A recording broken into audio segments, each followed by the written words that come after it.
नमस्कार मंडळी. तर आज आहे माझ्या छोट्या मुलाचा बड्डे. तो आज 5 वर्षाचा होतोय आणि त्याने मला स्ट्रिक्टली सांगितलेलं की तू केक घरी बनवू नकोस, कारण त्याला कलरफुल केक पाहिजे होता.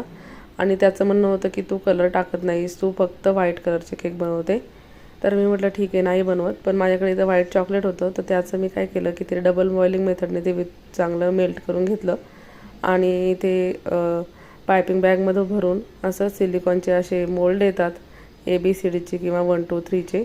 तर त्या मोल्डमध्ये ते चॉकलेट मी भरलं आणि काही 5 ते 7 मिनटासाठी फ्रीजमध्ये ठेवून दिलं. आणि त्यानंतर थोडीशी अजून चॉकलेट उरली होती, तर मी म्हटलं चॉकलेट चिप्स बनवता येतात का बघूया. तर बटर पेपरवर मी असे ते टाकून घेतले, पण त्याचा आकार एवढा जमला नाही, पण काही नाही हरकत. मी पहिल्यांदाच बनवले होते त्यामुळे मला ते छान वाटलं. नंतर या सिलिकॉन मोल्डमधून हे लेटर्स आणि नंबर्स मी बाहेर काढले, ते खूप छान तयार झाले होते. तर बड्डे आपण आता पुढच्या ब्लॉगमध्ये बघूया. हा मिनी ब्लॉग मी इथेच एंड करते. तुम्हाला आवडला तर लाईक नक्की करा.